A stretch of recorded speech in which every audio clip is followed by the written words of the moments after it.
clock time, and we revolt against it because we know that it is completely wrong and not true to what we are as human beings. And so we go back to art again and again, partly to free us from these ridiculous and absurd and artificial constraints of time, when we know that in fact we live very differently on the inside than we do on the outside. The wrong crib. When my mother was angry with me, which was often, she said, "The devil led us to the wrong crib." The image of Satan taking time off from the Cold War and McCarthyism to visit Manchester in 1960, purpose of visit to deceive Mrs. Winterson, has a flamboyant theatricality to it. My mother was a flamboyant depressive, a woman who kept a revolver in the duster drawer and the bullets in a tin of polish, a woman who stayed up all night baking cakes to avoid sleeping in the same bed as my father, a woman with a prolapse, a thyroid condition, an enlarged heart, an ulcerated leg that never healed, and 2 sets of false teeth. Matte for every day, and a pearlized set for best. I don't know why she couldn't have children. I know that she adopted me because she wanted a friend, if she had none, and because I was like a flare sent out into the world, a way of saying that she was here, a kind of X marks the spot. She hated being a nobody, and like all children, adopted or not, I have had to live out some of her unlived life. We do that for our parents. We don't really have any choice. And she was alive when my first novel, Oranges Are Not the Only Fruit, was published in 1985, and it is semi-autobiographical in that it tells the story of a young girl adopted by Pentecostal parents, and the girl is supposed to grow up and be a missionary. Instead, she falls in love with a woman. Disaster. And the girl leaves home, gets herself to Oxford University, College, returns home to find that her mother has built a broadcast radio and is beaming out the gospel to the heathen. And the mother has a handle. She's called Kindly Light.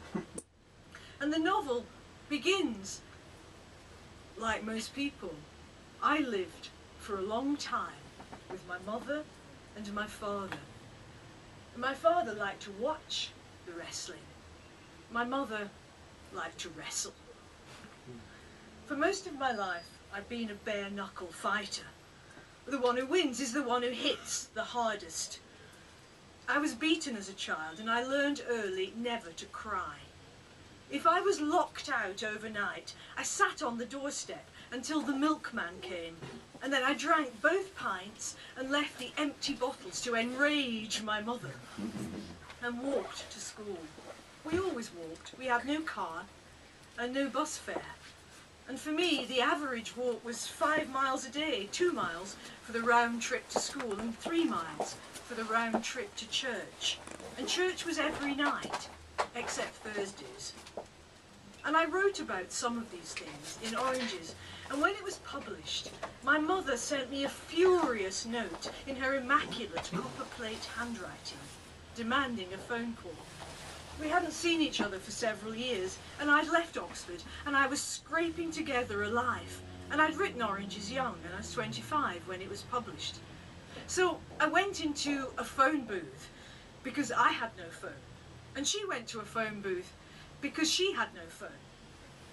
And I dialed the Accrington code and number as instructed, and there she was. Who needs Skype? I could see her through her voice, her form solidifying in front of me as she talked. She was a big woman, tallish, weighing around 20 stone. Surgical stockings, flat sandals, a crimpling dress and a nylon headscarf. She would have done her face powder, keep yourself nice, but not her lipstick, fast and loose. She filled the phone booth. She was out of scale, larger than life. She was like a fairy story where size is approximate and unstable. She loomed up, she expanded, and only later, much later, too late, did I understand how small she was to herself, the baby that nobody picked up, the uncarried child still inside her. But that day, she was borne up on the shoulders of her own outrage, and she said, "It's the first time I have had to order a book in a false name."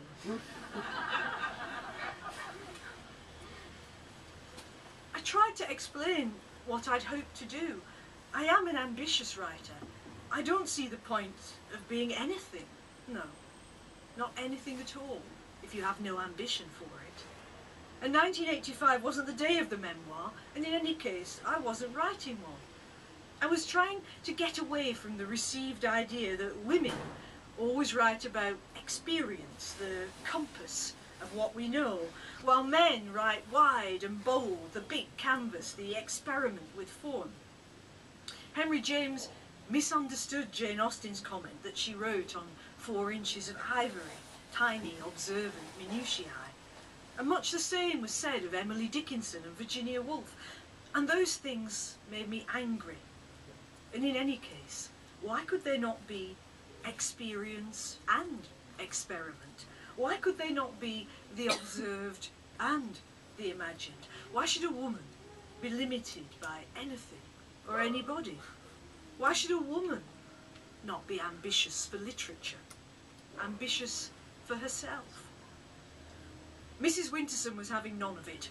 She knew full well that writers are sex-crazed bohemians who broke the rules and don't go out to work. Books have been forbidden in our house. And so for me to have written one, and to have had it published, and to have had it win a prize, and be standing in a phone booth giving her a lecture on literature, a polemic on feminism, beep, beep, beep, beep, beep, beep. The pips, more money in the slot. And I'm thinking, as her voice goes in and out like the sea, why aren't you proud of me? The pips, more money in the slot. And I'm locked out and I'm sitting on the doorstep again. It's really cold. I've got a newspaper under my bum and I'm huddled in my duffel coat. A woman comes by, I know her. She gives me a bag of chips. She knows what my mother's like. Inside our house, the light's on. Dad's on the night shift, so she can go to bed. But she won't sleep. She'll read the Bible all night. And when Dad comes home, he'll let me in. And he'll say nothing. And she'll say nothing. And we'll act like it's normal to leave your kid outside all night, and normal never to sleep with your husband, and normal to have 2 sets of false teeth and a revolver in the duster drawer. We're still on the phone, in our phone booths. She tells me that my success is from the devil, keeper of the wrong crib. And she confronts me with the fact that I have used my own name in the novel. If it's a story, why is the main character called Janette? Huh? Why? I can't remember a time when I wasn't setting my story against hers. It was my survival from the very beginning. Adopted children are self-invented because we have to be. There's an absence, a void, a question mark at the very beginning of our lives. A crucial part of our story is gone, and violently, like a bomb in the womb. The baby explodes into an unknown world, only knowable through some kind of a story. And of course that's how we all live, it's the narrative of our lives. But adoption drops you into the story after it's started. It's like reading a book with the first few pages missing.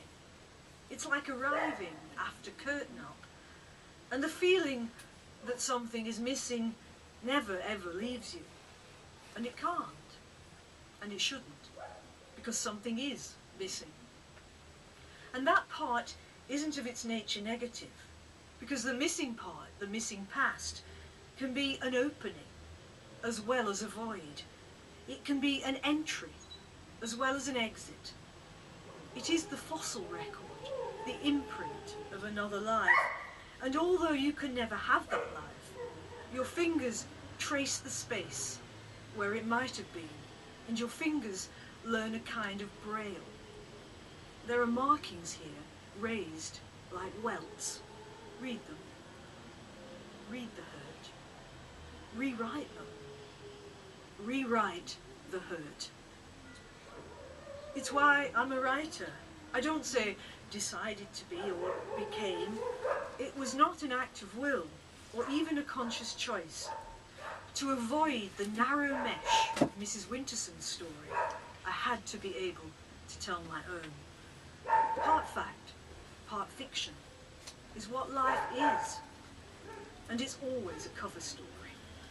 I wrote my way out. She said, "But it's not true." Truth. And this from a woman who explained the flash dash of mice activity in the kitchen as ectoplasm. There was a terraced house in Accrington, in Lancashire, in England, and we called those houses 2 up, 2 down, 2 rooms downstairs, 2 rooms upstairs, and 3 of us lived together in that house for 16 years. I told my version, faithful and invented, accurate and misremembered, shuffled in time. I told myself as a hero, like any shipwreck story, and it was a shipwreck, and me thrown on the coastline of humankind and finding it not altogether human and rarely kind. And I suppose that the saddest thing for me, thinking about the cover version that is oranges, is that I wrote a story I could live with. The other one was too painful. I could not survive it. I'm often asked in a tick box kind of a way what is true and what is not true in oranges. Did I work in a funeral parlour? Did I drive an ice cream van? Did we have a gospel tent? Yeah, we did. Did Mrs. Winterson build her own CB radio? Did she really stun tomcats with a catapult? I can't answer these questions. I can say that there is a character in Oranges called Testifying Elsie, who looks after the little Janette against the hurtling force of mother. And I wrote her in because I couldn't bear to leave her out. I wrote her in because I really wished it had been that way. When you're a solitary child, you find an imaginary friend. But there was no Elsie, and there was no one like Elsie. Things were much lonelier than that. I spent most of my school years sitting on the railings outside the school gates in the breaks. I was not a popular or a likeable child, too spiky, too angry, too intense, too odd. And the church-going didn't encourage school friends, and school situations always pick out the misfit. Although embroidering "The summer is ended and we are not yet saved" on my gym bag made me easy to spot. Adoption is on the outside. You act out what it feels like to be the one who doesn't belong. And you act it out by trying to do to others what has been done to you. It's impossible to believe that anyone loves you for yourself. I never believed that my parents loved me. I tried to love them, but it didn't work. It's taken me a long time to learn how to love, both the giving and the receiving. I've written about love obsessively, forensically, and I know it, and I knew it as the highest value. I loved God, of course, in the early days, and God loved me, and that was something, and I loved animals, and nature, and poetry, but people were the problem. How do you love another person? How do you trust another person to love you? I had no idea. I thought that love was loss. Why is the measure of love loss? And that's the opening line of a novel of mine written on the body. I was stalking love, trapping love, losing love, longing for love. Mrs. Winterson objected to what I had put in Oranges, but it seemed to me that what I'd left out was the story's silent twin. There are so many things that we can't say because they are too painful, and we hope that the things that we can say will soothe the rest or appease it in some way. Stories are compensatory. The world is unfair, unjust, unknowable, out of control. And when we tell a story, we exercise control, but in such a way as to leave a gap, an opening. It's a version, but never the final one. And perhaps we hope that the silences will be heard by somebody else, and the story can continue, can be retold. When we write, we offer the silence as much as the story. Words are the part of silence that can be spoken. I believe in fiction and in the power of stories, because that way we speak in tongues. We are not silenced. All of us, when we're in deep trauma, we find we hesitate, we stammer. There are long pauses in our speech. The thing gets stuck. But then we get our language back through the language of others. We can turn to the poem. We can open the book. Somebody has been there for us and deep dived the words. I needed words because unhappy families are conspiracies of silence. And the one who breaks the silence is never forgiven.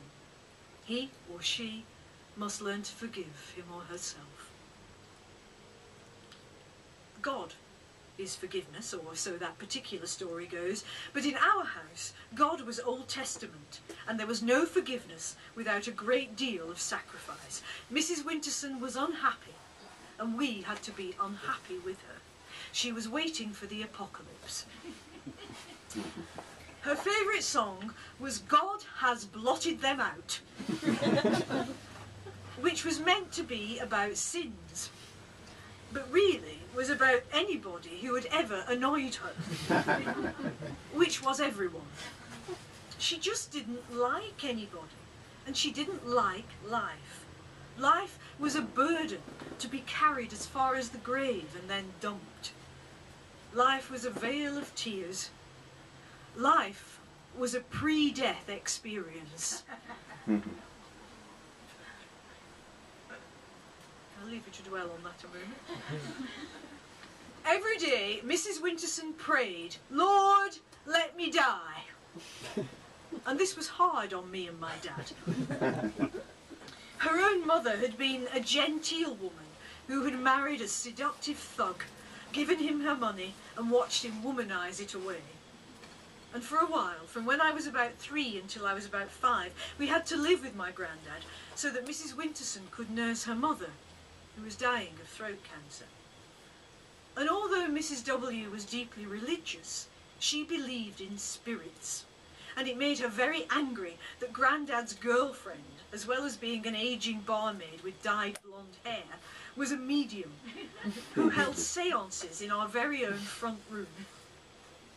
After the séances, my mother complained that the house was full of men in uniform from the war. And when I went into the kitchen to get at the corned beef sandwiches, I was told not to eat until the dead had gone. And this could take several hours, which is hard when you are 4. I took to wandering up and down the streets, asking for food, and Mrs. Winterson came after me.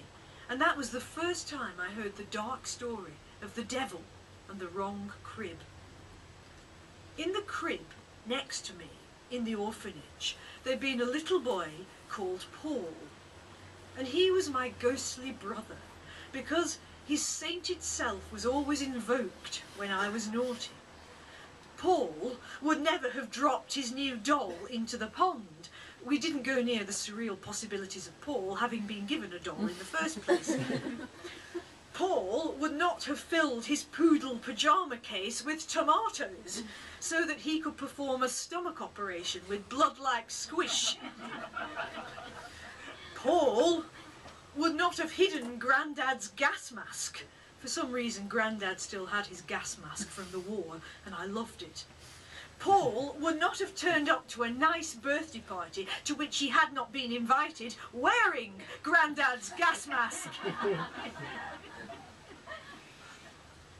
If they had taken Paul instead of me, it would have been different, better.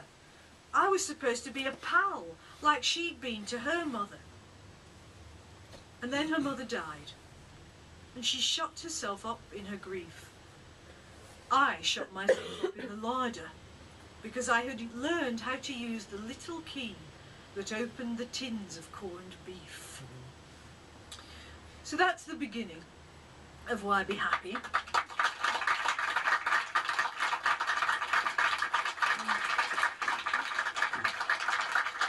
It's not over yet. Oh no, it's not over yet.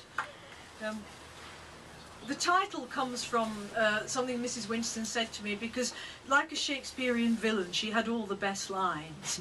And when I was leaving home, which I had to do when I was 16 because of the business of falling in love with another girl, she asked me to explain, and I couldn't explain. What can you say when you're 16? Not very much.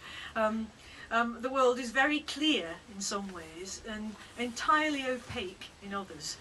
And you know what you feel, but you don't really know how to say what you feel. And so she said, well, what will you just explain to me? And I said, I can't. It makes me happy. And she'd said to me, look, either you give up this girl or you will have to leave home. Well, what would you do? Of course. So I had packed my bag and I was ready to go, and then she called me back. And I thought, maybe this time she'll understand. Maybe we won't be on either side of the glass wall. And I didn't know where I was going to live. I had nowhere to live. And she said, Janette, why be happy when you could be normal? She was a violent philosopher. But it was the right thing to say to a young person like me who was intense and introspective. And I wondered if this was a true binary, you know, happy, normal, normal, happy, because we love to have things in pairs, don't we? And I thought, well, if I'm happy, can I never be normal? And if I'm normal, will I never be happy?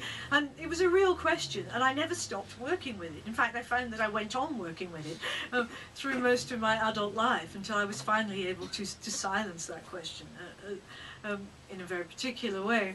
But I was glad of it, because it made me leave not feeling defeated and not feeling lost and not feeling hopeless and not even feeling angry. Because she asked me that question, I left with a question that seemed to me to be worth answering. And if all of life is a quest story, which it is, I'm not sure what it is we're looking for, but I know that we're looking, then you may as well start the quest with the right sort of question for the quest.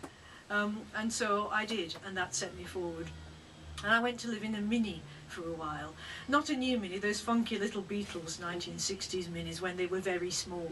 And I thought this was not so bad because I'm very small. So I thought maybe I should be optimistic about my situation because I could fit into the Mini. And if you ever have to live in a car, there are ways in which to do it. So I will tell you should this happen, and then you will feel better about the situation. You need to have an order so that you don't feel that you're in chaos. So what I did was I always read on the steering wheel of the Mini. That's where I read my books, because I could put them on the steering wheel. And that was very good. And I ate my food on the passenger side. But in order to do this, I would have to get out. So you could open one door, go around and open the other door. And that felt like you got quite a lot of space because you'd had to take a walk. And you'd gone through 2 doors. So, you know, this is something. And I slept in the back of the Mini. which was necessary, because that was the only place curled up. But then I thought, well, you know, I have a bedroom, I have a dining room, I have a study, and I even have storage, which was the boot, the trunk of the Mini, where I kept all of my things. And I always washed it as well. So I kept the Mini very clean, and I kept myself very clean, and I kept everything in order. And that way I didn't lose heart. And I thought, well, this is temporary, and anyway, it's better than being with Mrs. Winterson, who was her own paid-up member of the Secret Service. So you were spied upon all of the time. There was no space. And here suddenly was space, and I had my books, and I had an idea that I would make a life for myself, would make a future for myself, and I did. So, you know, however unlikely or unpromising the situation, what I really want to say to you is that probably you can change it, and even if you can't, you can find a way of living within it, which gives you dignity, which is perhaps the most important thing that we need as human beings, to still feel that we have a sense of dignity, a sense of who we are. And I got that largely through reading books. It never occurred to me that I was a child in an unhappy or problematic situation. I wasn't. I was Huck Finn, I was Aladdin, I was Heathcliff. You know, I learned how to be the hero of my own life, and that is necessary, I think, in this difficult and fragmented world. I'm going to read you a little more and then we'll stop. Mrs. Winterson was not a welcoming woman. If anybody knocked at the front door, she ran down the hallway and shoved the poker through the letterbox. I reminded her that angels often come in disguise, and she said that this was true, but they didn't come disguised in crimpoline. Part of the problem was that we had no bathroom, and she was ashamed. Not many people did have bathrooms, but I was not allowed to have friends from school in case they wanted to use the toilet, and then they would have to go outside, and then they would discover that we had no bathroom. In fact, that was the least of it. A bigger challenge for unbelievers than a drafty encounter with the outside toilet was what was waiting for them when they arrived there. We were not allowed books in our house, but we lived in a world of print, and Mrs. Winterson wrote out exhortations and pasted them all over the house.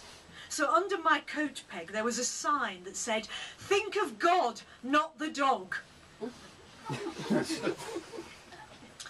And over the gas oven, on a loaf wrapper, she'd written, "Man shall not live by bread alone." But in the outside toilet, directly in front of you as you went through the door, there was a placard, and those who stood up read, "Linger not at the Lord's business." And those who sat down read, "He shall melt thy bowels like wax."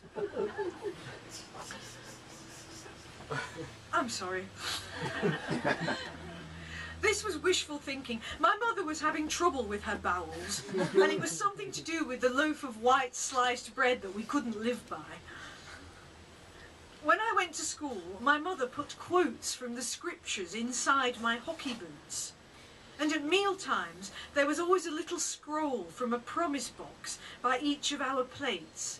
And a promise box is a box with Bible texts in it, rolled up like the jokes that you get in Christmas crackers, but serious.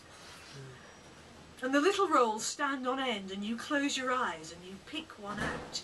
And it can be comforting. Let not your hearts be troubled, neither let them be afraid. Or it can be frightening. The sins of the father shall be visited on the children. But cheery or depressing, it was all reading, and reading was what I wanted to do. Fed words and shod with them, words became clues. Piece by piece, I knew that they would lead me somewhere else. The only time that Mrs. Winterson liked to answer the front door was when she knew that the Mormons were coming round. And then she waited in the hallway, and she hid behind the door, and before they had dropped the knocker, she'd flung open the door, warning them about eternal damnation. And this was confusing for the Mormons because they thought that they were in charge of eternal damnation.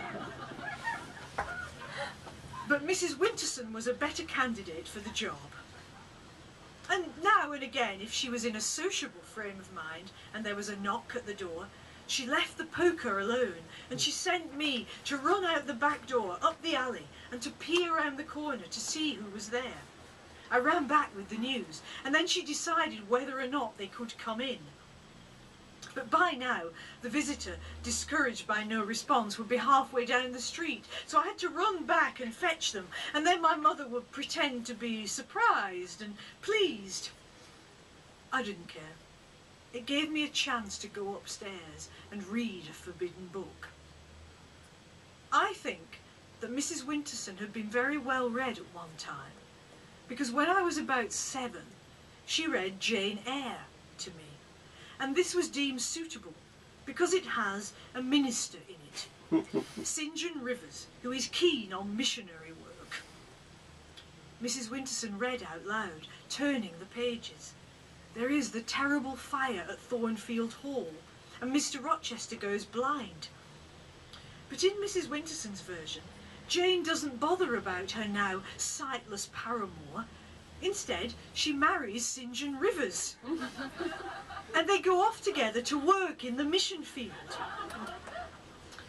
And it was only when I finally read Jane Eyre for myself that I found out what my mother had done.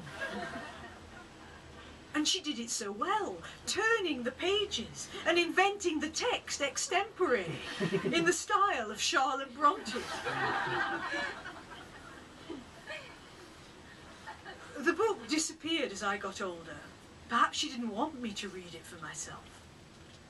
I assumed that she hid books the way she hid everything, including her heart. But our house was small and I searched it. Were we endlessly ransacking the house, the two of us, looking for evidence of each other? I think we were. She, because I was fatally unknown to her, and she was afraid of me. And me, because I had no idea what was missing, but I felt the missingness of the missing. We circled each other, wary, abandoned, full of longing. We came close, but not close enough. And then we pushed each other away forever. I did find a book, but I wish I hadn't. It was hidden in a cupboard under a pile of flannels, and it was a 1950s sex manual called How to Please Your Husband. This terrifying tome might have explained why Mrs. Winterson didn't have children. It had black and white diagrams and lists and tips, and most of the positions looked like adverts for a children's game of physical torture called Twister. As I pondered the horrors of heterosexuality, I'll read that again. As I pondered the horrors of heterosexuality, I realised that I need not feel sorry for either of my parents. My mother hadn't read it. Well, perhaps she'd opened it once, realised the extent of the task and put it away. The book was flat, pristine, intact. So whatever my father had to do without, and I really don't think that they ever had sex, he hadn't had to spend his nights with Mrs. Winterson, one hand on his penis and the other holding the instruction manual. I remember her telling me, soon after that they were married, that my father had come home drunk and she had locked him out of the bedroom. He'd broken down the door and she had thrown her wedding ring out of the window and into the gutter. He went to find it. She caught the night bus to the nearest town. This was offered as an illustration of how Jesus improves a marriage. The only sex education that my mother ever gave me was the injunction, never let a boy touch you down there. I had no idea what she meant. She seemed to be pointing at my knees.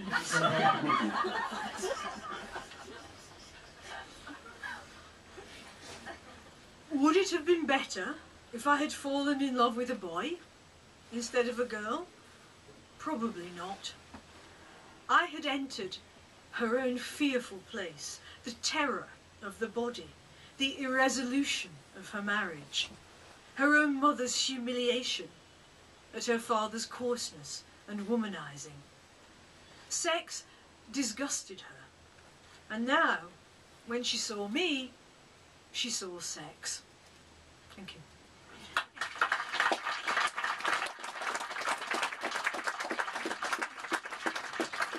Thank you very much.